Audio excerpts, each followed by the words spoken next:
Our motivation is not we need to raise money for the church. Our motivation is not we want to put people into our pews. No, our motivation is we've been called by God to move into this incredible picture that's offered in Revelation chapter 7, verse 9, of an authentic multi-ethnic community.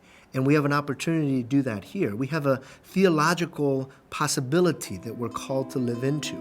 And yet we're doing so much more poorly than those who have no theological motivation to do this.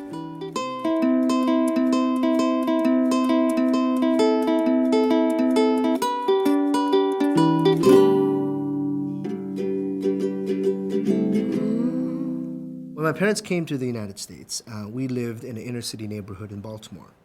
It was a third poor black, a third poor white, and a third recent Korean immigrants. Now, what we had in common was that we were all poor. All of us were living kind of on the outskirts of society, and yet we couldn't band together. We couldn't live alongside each other, and we ended up retreating into our own ethnic communities and having very little interaction across these different boundaries. And I wonder if sometimes we do that with the gospel as well. We have the gospel in common. We have the scriptures as a common witness and a testimony, a shared experience. And yet, at the end of the day, we still retreat to our own communities, and we don't have communication. We don't have relationships or community with those outside of those pretty sequestered communities.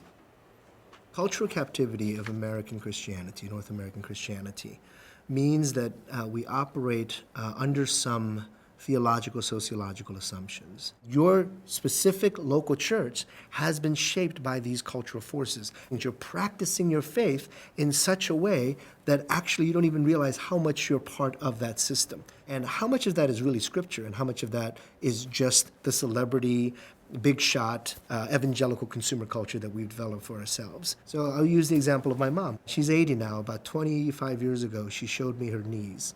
She had been on her knees every day, an hour or two a day, for almost her entire adult life. And when you do that, your kneecaps can't handle that. So her kneecaps literally split into multiple pieces.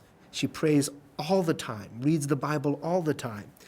But I don't know of many evangelicals that would honor her in the way that we honor some hipster, young 29-year-old pastor who has nice Ed Hardy shirt and skinny jeans and has a new hip way of doing church and uses all the catchphrases to write a new book about missional this and emerging this and able to get a 2-book contract based upon that. There's no depth there, but there's a depth for 60 years spent on her knees in prayer.